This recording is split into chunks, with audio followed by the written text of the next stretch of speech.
नमस्कार। माँ भगवती शिक्षण संस्थान के ऑनलाइन क्लास में आप सभी छात्र छात्राओं का स्वागत है।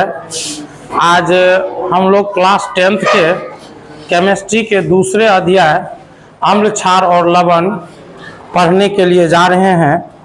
इससे पूर्व के क्लास में हम लोग अम्ल के कारण जो पेड़ पौधे तथा जंतुओं के ऊपर क्या प्रभाव पड़ता है, एक पीएच मान जो होता है, एक निश्चित पीएच मान तक मानव हो या जंतु हो या कोई भी पेड़ पौधे हो, वह सभी एक निश्चित पीएच मान तक कार्य करती है।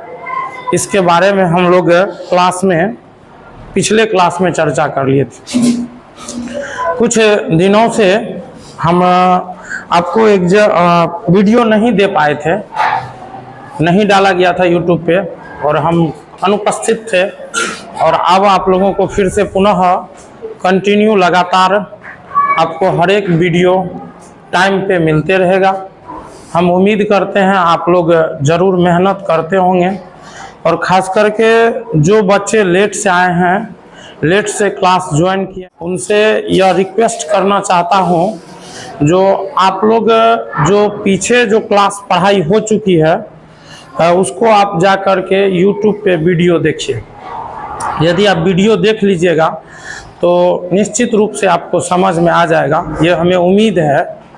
और यदि किसी तरह की फिर से दिक्कत हो तो आप फिर हमें कमेंट करके बताइएगा, फिर से एक नया वीडियो बना करके उस पर डाल दिया जाएगा। चलिए हम लोग बिना समय गंवाए हुए डायरेक्ट सिलेबस पर आते हैं, विषय वस्तु पर आते हैं। देखिए आपके बोर्ड पे लिखा हुआ है, पॉइंट क्या लिखा हुआ है, पशुओं एवं पौधों द्वारा उत्पन्न रसायनों से आत्मरक्षा।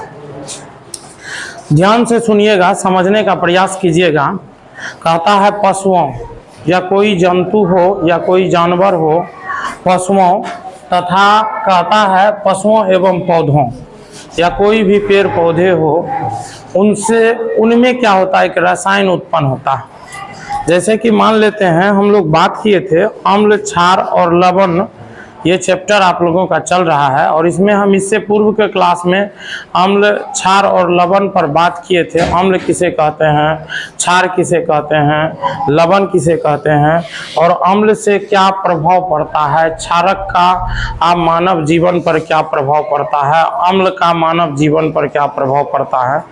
तो ठीक उसी प्रकार से यहाँ जो है क्या कहता है, जो पशुओं एवं पौधों द्वारा, यानी कोई भी पशु हो तो कुछ पशु ऐसे होते हैं या कुछ ऐसे पौधे होते हैं, उसमें कुछ रसायन पाया जाता है, रसायन पाए जाते हैं। जैसे कि उसमें अम्ल पाया जाता है, कुछ ऐसे होंगे जिसमें क्षार पाया जाता है, लवण पाया जाता है। तो अधिकांश ऐसे पौधे होते हैं जिसमें मूल रूप से क्या पाया जाता है, तो अम्ल पाया जाता है। तो वही रसायन के रूप में क्या पाया जाता है, अम्ल पाया जाता है। यदि वह अम्ल के कारण यदि आपके शरीर पर यदि वह अम्ल आपके शरीर में चले जाए, तो कहता है आप कैसे उससे आत्मरक्षा कीजिएगा। तो देखिए ध्यान दीजिएगा, कहता है जो मधुमक्खी, आप लोग, हम उम्मीद करते हैं सभी बच्चे मधुमक्खी को देखे होंगे, या हो सकता है तो कभी काल आपको बचपन में या कभी न कभी आप लोगों को काट भी लिया होगा। मधुमक्खी हो गया, चींटी हो गया और बिढ़नी हो गया इत्यादि के डंक में क्या पाया जाता है, मेथेनाइक अम्ल जो है रहता है। इससे पहले भी हम लोग बात किए थे, जब परवल अम्ल और परवल क्षार के बारे में बात किए थे, तो उसमें परवल अम्ल और परवल क्षार में जो हम लोग बात किए थे, तो उसमें मेथेनाइक अम्ल हम लोग पढ़े थे। तो मेथेनाइक अम्ल जो होता है, एक दुर्बल क्या होता है, दुर्बल अम्ल होते हैं, नहीं तो दुर्बल अम्ल होता है। तो कहता है जो मधुमक्खी हो गया, चींटी हो गया, वो लाल वाला चींटी देखे होंगे, पेड़ उड़ के पौधा उधा पे देखिएगा, कोई जैसे कुछ पौधे होंगे तो वृक्ष के तना में वह पौधाएं पाई जाती है। खास करके आप कदम उदम का पौधा जो होगा उसमें देखिएगा वो चींटी मिलेगा, लाल वाला नहीं, उसका जो है आगे वाला आगे से काला रहता है, पीछे से लाल होता नहीं होता। तो वही चींटी हो गया, बिढ़नी हो गया, इत्यादि, ये सब कभी यदि काट लिया होगा आपको, ये कभी डंक मारता होगा, तो जब डंक मारता होगा तो डंक मारने के बाद आपको जलन महसूस होता है, एक पीड़ा होता होगा, दर्द होता होगा, नहीं होता है। तो वही कहता है यह क्यों होता है, क्योंकि इसके डंक में क्या पाया जाता है, मेथेनाइक अम्ल, या आप इसको कौन अम्ल कहते हैं, फॉर्मिक अम्ल। मेथेनाइक अम्ल या क्या पाया जाता है इसमें, फॉर्मिक अम्ल। मेथेनाइक अम्ल को ही हम क्या कहते हैं, फॉर्मिक अम्ल कहते हैं। कहता है मेथेनाइक अम्ल जो है इसमें रहता है, कहता है इसीलिए इसके डंक मारने पर दर्द एवं जलन का अनुभव होता है। और यही कारण है यदि यह डंक मार लेता है तो डंक मारने के बाद आपको क्या होता है, दर्द होता है, जलन का अनुभव होता है, दर्द भी होता है। देखे होंगे जब कभी आपको बिढ़नी उढ़नी काट लेता है, तो जब आपको कभी बिढ़नी काट लेता होगा, या आपको कभी मधुमक्खी काट लेता होगा, या कभी आपको लाल चींटी काट लेता होगा, तो यदि आपको एक दो गो काट लेता होगा तो आपको क्या करते होंगे, जो दर्द, या एगो ही क्यों ना काट ले, दो गो काट ले, कभी कभी तो इतना यदि काट लेता है तो क्या हो जाता है, लोगों को बुखार उखार भी लग जाता है। नहीं, ऐसी समस्याएं होती है जिसके कारण से लोगों को क्या हो जाता है बुखार लग जाता है। और हम उस स्थिति में डॉक्टर के पास जाइएगा तो फिर उसका जो है उन अम्ल को कम करने के लिए दवाई ववाई देता है, जिससे वह बुखार से राहत मिलता है उन व्यक्तियों को।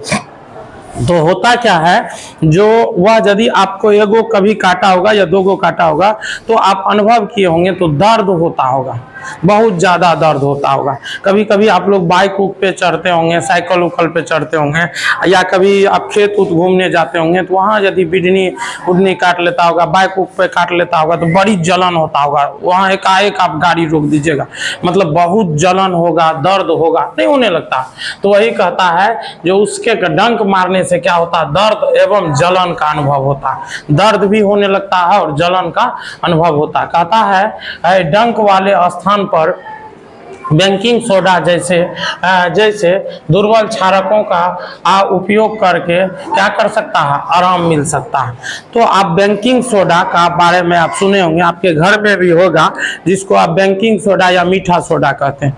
तो बेकिंग सोडा या मीठा सोडा होता है वह एक क्षार होता है, और उसको क्या कीजिएगा, जो आप उसको घोर लीजिएगा पानी में, और जहाँ जिस स्थान पे बिढ़नी या मधुमक्खी नहीं या लाल चींटी काट लिया हो, जो उसके डंक वाले स्थान पर आप उसके घोल को बना करके डाल दीजिएगा।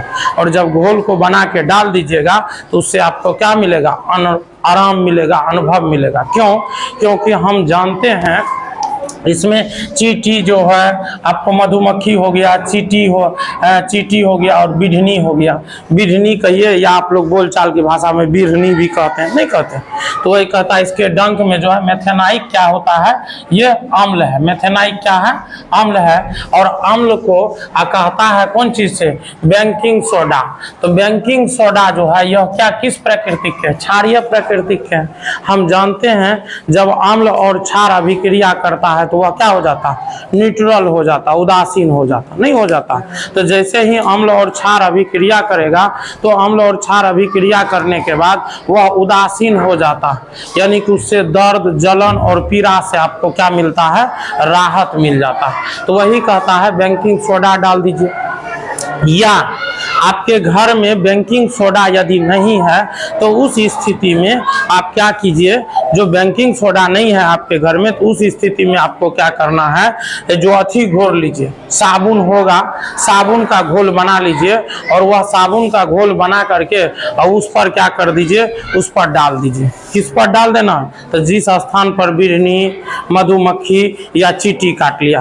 क्योंकि हम जानते हैं साबुन में भी क्या पाया जाता है, क्षार पाया जाता है। तो जैसे ही अम्ल और क्षार अभिक्रिया करेगा वह क्या होगा, उदासीन हो जाएगा। क्या हो जाएगा, उदासीन हो जाएगा।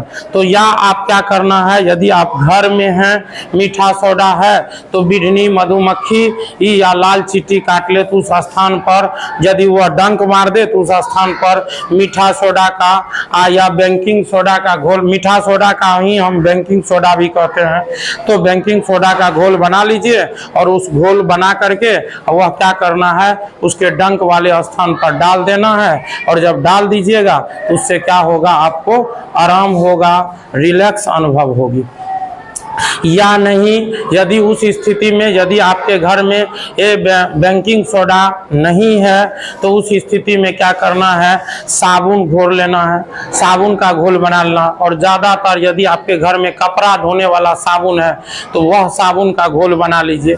जो शरीर में लगाने वाला उस साबुन में भी क्षार की मात्रा होती है, लेकिन कपड़ा धोने वाला जो साबुन होता है उसमें क्षार की मात्रा बहुत अधिक होता है। यानी कपड़ा धोने वाला जो साबुन होता है उसमें जो है वो आपको क्षार की मात्रा क्या होगा, बहुत अधिक होता है। तो कपड़ा धोने वाला साबुन का घोल बना लीजिए, और घोल बनाने के बाद उसको क्या करना है, जो घोल बना लेंगे, घोल बना करके ये जिस स्थान पर मधुमक्खी या क्या कहते हैं बिढ़नी हो गया या चींटी हो गया डंक मारा है, उस स्थान पर क्या कर देना है, डाल देना। और जैसे ही डालिएगा तो आपको क्या होगा, आराम का, रिलैक्स का अनुभव होगा। नहीं, यदि इसके अतिरिक्त यदि आप घर में नहीं हैं, घर से बाहर हैं, खेत में काम कर रहे हैं, या आपके पापा के साथ खुद गए हैं खेत में, और उस खेत में यदि गए हैं, वहाँ यदि आपको वो बिढ़नी या मधुमक्खी या लाल चींटी काट ले, तो उस स्थान पे आप कहाँ जाइएगा बेकिंग सोडा लाने के लिए, और उस स्थान पर आप कहाँ से लाइएगा साबुन।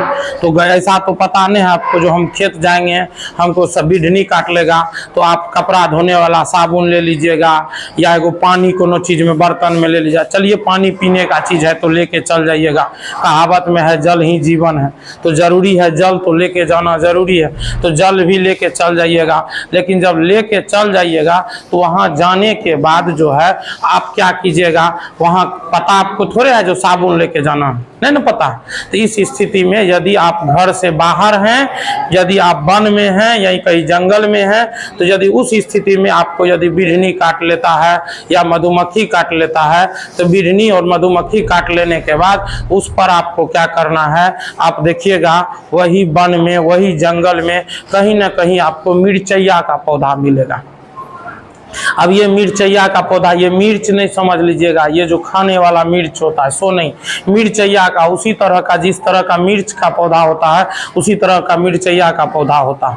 और उसमें देखिएगा इतना छोटा छोटा जो है उसमें फल के तरह होता है ना, देखे होंगे।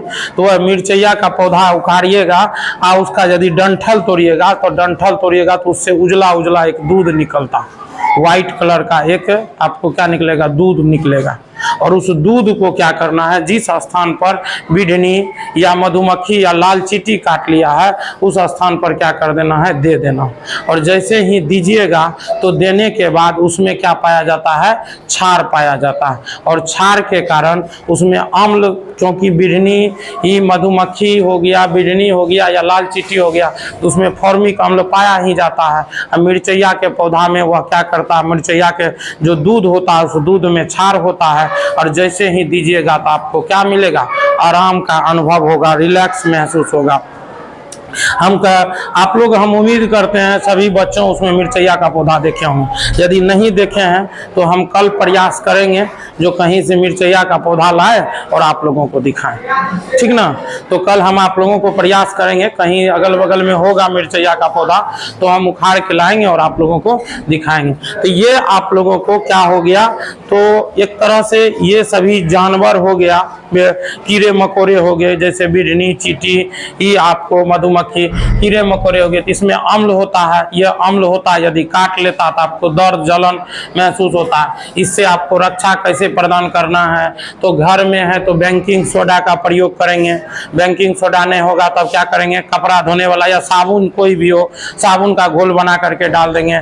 यदि वन में है तो क्या करेंगे, मिर्चैया का पौधा का दूध डाल देंगे, जिससे आपको क्या होगा, आराम होगा, रिलैक्स महसूस होगा। क्यों होगा, क्योंकि इन सभी बेकिंग सोडा हो गया, साबुन हो गया और मिर्चैया का दूध जो हो गया, मिर्चैया का पौधा का जो दूध हो गया, इसमें क्षार होता है और यह अम्ल होता है। अम्ल और क्षार अभिक्रिया करके उदासीन हो जाता है, जिसके कारण से दर्द, जलन और पीड़ा जो है, पीड़ा से आपको क्या मिल जाता है, राहत मिल जाता है। नहीं, चलिए आगे देखिए, कहता है जो कहता है डंक वाले स्थान पर बेकिंग सोडा जैसे दुर्बल क्षारकों का उपयोग करने से आराम मिलता है। कहता है नेटल एक शाकीय पौधा है। चलिए ध्यान दीजिए, बहुत ही महत्वपूर्ण चीज है। आप ये नेटल के बारे में सुने होंगे या नहीं सुने भी होंगे। आप लोग को हम अभी ये इसका हम लोग जो घरेलू नाम या गांव घर में जो जिस नाम से हम प्रयोग करते हैं, यदि वह नाम बताएंगे तो आप लोग जरूर समझ जाइएगा, हाँ कहिएगा हाँ सर जानते हैं। लेकिन यहाँ इनका जो है ओरिजिनल में वास्तविक में इसका नाम जो होता है नेटल होता है। कहता है नेटल एक शाकीय पौधा होता है। शाकीय तो समझते होंगे, जो पौधे जो होते हैं उसे कई वर्गों में बांटा गया, उपवर्गों में बांटा गया, तो यह एक शाकीय पौधा। तो जो आपको पता होगा जिस पौधे का तना जो है वह क्या होता है, कोमल होता है, नहीं जिसकी तना हरा हो कोमल हो तो इसे हम पौधे को शाकीय पौधे कहते हैं। तो कहता है नेटल एक शाकीय पौधे हैं और शाकीय पौधे होता है, कहता है जिसकी पत्तियां में डंक नुमा बाल होते हैं। आप देखे होंगे। चलिए इसका हम लोग घरेलू नाम जानने का प्रयास करते हैं, जिसको हम लोग बोलचाल की भाषा में अपने गांव में कहते हैं उरकुस्सी या खमरवा कहते हैं, नहीं कहते हैं। तो वही उरकुस्सी या खमरवा को ही हम लोग क्या कहते हैं, नेटल कहते हैं। क्या कहते हैं, नेटल। तो कहता है नेटल जो होता है यह एक शाकीय पौधा होता है। आप लोग खमरवा का पौधा जरूर गांव घर में देखे होंगे, नहीं देखे, उसी को नेटल कहा जाता है। तो वही कहता है यह एक शाकीय पौधा है जिसकी पत्तियां में, जब इसका पत्तियां में देखिएगा तो डंक के समान, सूंघ के समान, नहीं इसमें क्या रहता है, सूंघ के समान क्या होता है, यानी डंक नुमा बाल होता है, यानी सूंघ के समान जो है छोटे छोटे क्या होते हैं, बाल के समान रचना होते हैं। और कहता है इस बाल में मेथेनाइक अम्ल होता है। और यह जो डंक जो होता है, जो इसका बाल जो होता है, इस बाल में क्या होता है, मेथेनाइक अम्ल होता है। कौन सा मेथेनाइक अम्ल, जो मेथेनाइक अम्ल बिढ़नी में, जो मेथेनाइक अम्ल मधुमक्खी में, चींटी में, बिढ़नी में पाया गया, ठीक वही जो है नेटल के जो डंक होता है, नेटल के जो बाल होते हैं, नेटल के डंक या बाल में जो है वह क्या पाया जाता है, मेथेनाइक अम्ल पाया जाता है। क्या पाया जाता है, मेथेनाइक अम्ल पाया जाता है।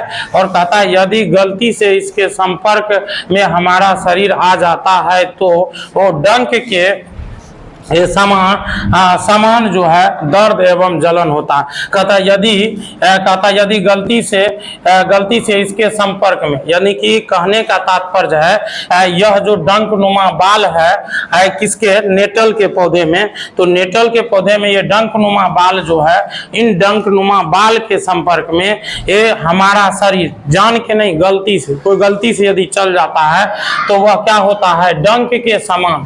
कहता है वह डंक के समान क्या होता है, दर्द एवं जलन होता है। वही डंक के समान, जिस तरह से बिढ़नी काटने के बाद, जिस तरह से चींटी काटने के बाद, जिस तरह से मधुमक्खी काटने के बाद दर्द होता था, जलन होता था, उससे भी तेज, कहीं उससे भी ज्यादा, जितना चींटी, मधुमक्खी या बिढ़नी में जितना दर्द होता था, उससे कहीं और ज्यादा आज जो है नेटल के ये जो डंक नुमा बाल होते हैं उसके संपर्क में यदि शरीर जाता है तो उससे ज्यादा दर्द होता है, जलन का क्या होता है, अनुभव होता है। कहता पारंपरिक तौर पर, और कहता इसके उपचार के लिए डंक वाले स्थान पर जो है वह क्या पाते हैं, डक की पत्तियों को रगड़ा जाता है।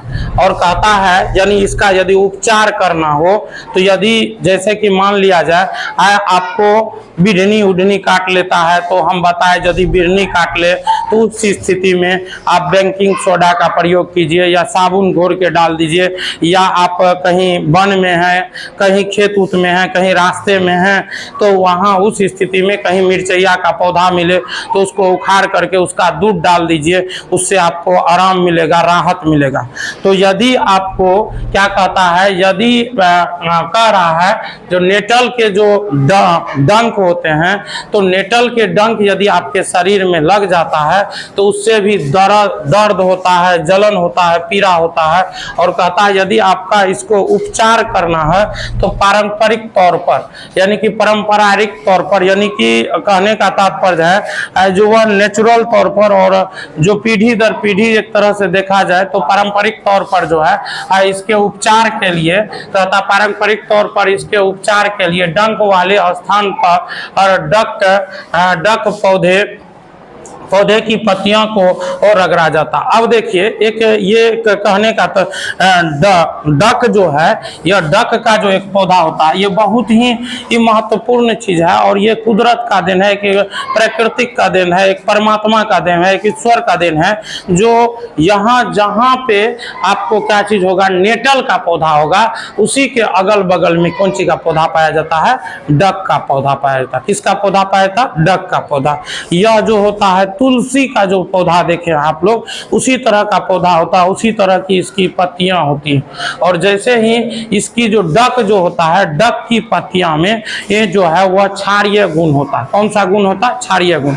अब देखिए ये कहिए एक तरह का ईश्वर का देन है, जो जहां आपका नेटल का पौधा होगा उसी के अगल बगल में कौन सी का पौधा पाया जाता है, डक का। तो वही नेटल का जहां पौधा होगा अगल बगल में ढूंढिएगा तो आपको डक का पौधा मिल जाएगा। और डक की पत्तियों को तोड़ लीजिएगा और तोड़ करके जहां जहां आपको डंक लगा है और डंक वाले स्थान पे जहां से जलन हो रहा है, पीड़ा हो रहा है, तो उस स्थान पर क्या करना है, उस पत्तियों को क्या कर दीजिएगा, रगड़ दीजिएगा। तो कहता है उसकी पत्तियों को और रगड़ा जाता है। कहता है जो संयोगवश, यानी कहने का तात्पर्य है संयोगवश नेटल अल के आसपास पाए जाते हैं। और कहता है संयोगवश ऐसा है, यानी ये कहिए एक तरह का ईश्वर का ही देन कहा जाए। संयोग बस आप जहां देखिएगा तो जहां जहां आपको नेटल का पौधा होगा, नेटल के आसपास में ही किसका पौधा पाया जाएगा, डक का। तो याद रखिएगा जहां नेटल का पौधा उगा होगा और वहां उसी के अगल बगल में ढूंढिएगा, तो उसी के अगल बगल में ढूंढिएगा तो आपको डक का पौधा मिल जाएगा। और कहता है और इसकी पत्तियां जो होती है क्षारीय प्रकृतिक की होती है। और इसकी पत्तियां किस प्रकृतिक की होती है, क्षारीय प्रकृतिक की होती है। अतः कहता है अतः प्राकृतिक उदासीनीकरण का विकल्प देता है। और कहता है अतः प्राकृतिक जो है, यदि इस तरह की कंडीशन हो जाती है, इस तरह की स्थिति आ जाती है, तो प्राकृतिक जो है आपको उदासीनीकरण का क्या देता है, विकल्प देता है। यानी आपको ऐसा हो गया है तो प्राकृतिक आपको वो इस डंक से, इस जलन से, इस पीड़ा से ये राहत प्रदान करने के लिए प्राकृतिक जो है आपको उदासीनीकरण करने का क्या देता है, विकल्प देता है। तो विकल्प में क्या दे देता है, डक का पौधा दे देता है। किसके आसपास में, नेटल के पौधे के आसपास में। समझ में आ गया, कोई दिक्कत? हम उम्मीद करते हैं आप लोग समझ में आ गया होगा। किसी को कोई दिक्कत है तो आप फिर से आप हमसे पूछ सकते हैं। चलिए देखिए आगे बढ़ जाए तो ध्यान दीजिएगा। तो देखिए कहता है जो कुछ प्रमुख प्राकृतिक अम्ल, अब देखिए कुछ हम लोग प्रमुख प्राकृतिक अम्ल पर बात करेंगे, कुछ प्रमुख रूप से प्राकृतिक अम्ल जो पाया जाता है। तो देखिए कहता है प्राकृतिक स्रोत या पदार्थ, प्राकृतिक स्रोत या पदार्थ। अब देखिए कुछ प्रमुख प्राकृतिक पदार्थ है जो प्राकृतिक में पाया जाता है और उन पदार्थों में कौन कौन सा अम्ल पाया जाता है हम इस पर चर्चा करेंगे। देखिए सिरका में कौन सा अम्ल पाया जाता है, एसिटिक अम्ल पाया जाता है। सिरका में कौन सा अम्ल पाया जाता है, एसिटिक अम्ल। संतरी में टार्ट्रिक अम्ल पाया जाता है। टमाटर में आपको कहता है टमाटर में आपको वो जो कौन सा अम्ल पाया जाता है, ऑक्जेलिक। इमली में टैट्रिक अम्ल पाया जाता है और कहता है टमाटर में ऑक्जेलिक अम्ल पाया जाता है। दही या खट्टे दूध में लैक्टिक अम्ल पाया जाता है। नींबू में साइट्रिक अम्ल पाया जाता है। कहता है चींटी या मधुमक्खी के डंक में अभी तुरंत हम लोग बात किए थे, कौन सा अम्ल पाया जाता है, मेथेनाइक अम्ल, या इसको हम कौन अम्ल कहते हैं, फॉर्मिक अम्ल कहते हैं। इसका रासायनिक सूत्र भी हम आप लोगों को लिखाए थे, नहीं? उम्मीद करते हैं आप लोग जरूर याद किए होंगे। कहता है नेटल का डंक, नेटल का डंक में कौन सा अम्ल, अभी तुरंत हम लोग बात किए थे, कौन सा अम्ल पाया जाता है, मेथेनाइक अम्ल या फॉर्मिक अम्ल पाया जाता है। सेब में मौलिक अम्ल पाया जाता है। जठर रस में हाइड्रोक्लोरिक अम्ल पाया जाता है। चाय में कौन सा अम्ल पाया जाता है, लैक्टिक अम्ल पाया जाता है। चाय में कौन सा अम्ल पाया जाता है, टैनिक अम्ल। कौन सा अम्ल पाया जाता है, टैनिक अम्ल।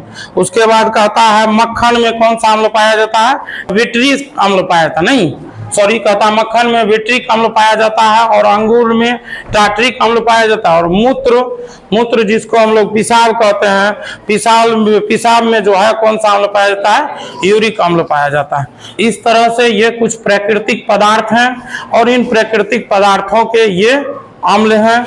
और आप लोग इन प्राकृतिक पदार्थों के अम्ल का नाम जरूर याद कर लीजिएगा। ये प्राकृतिक पदार्थ और ये प्राकृतिक पदार्थ में पाए जाने वाले अम्ल, इसका नाम जरूर याद कर लीजिएगा, क्योंकि एग्जाम में ये प्राकृतिक पदार्थ और प्राकृतिक पदार्थ के पूछ देता है। तो सिरका में कौन सा अम्ल पाया जाता है, ऑब्जेक्टिव क्वेश्चन में पूछ देगा।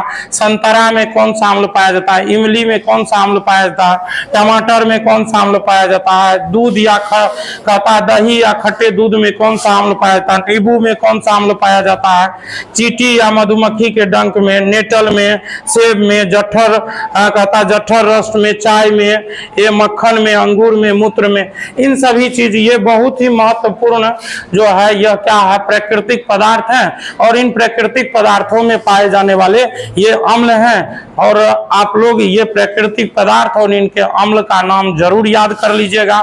यदि आप याद कर लीजिएगा, इससे 1-2 मार्क का क्वेश्चन आपको ऑब्जेक्टिव में जरूर आ रहेगा एग्जाम में। समझ गए? और हम लोग उम्मीद करते हैं आप लोग जरूर पढ़ते होंगे, याद करते होंगे। और हम कभी क्लास में होगा तो कुछ वो करेंगे जो आप लोग क्या पढ़ के आए हैं। और जैसे ही इस चैप्टर खत्म होगी तो कब खत्म होने के बाद हम फिर आप लोगों से टेस्ट लेंगे और टेस्ट के ही माध्यम से पता चलेगा जो आप लोग क्या पढ़ते हैं, नहीं पढ़ते हैं। और जो बच्चे ऑनलाइन पढ़ रहे हैं, यदि टेस्ट देना चाहते हैं तो आप मेरे नंबर पे कॉल कीजिएगा। और यदि हम जैसे ही चैप्टर खत्म होगा तो टेस्ट का डेट बता देंगे और उस डेट में आप लोगों को व्हाट्सएप पे ग्रुप बना दिया जाएगा। और उस व्हाट्सएप ग्रुप पे भी क्वेश्चन जो ऑनलाइन जो बच्चे पढ़ रहे हैं, ऑफलाइन वाले बच्चे जो हैं वहाँ यहाँ तो आके एग्जाम देना होगा।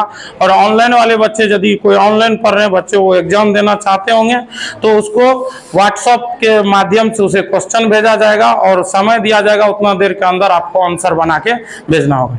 धन्यवाद।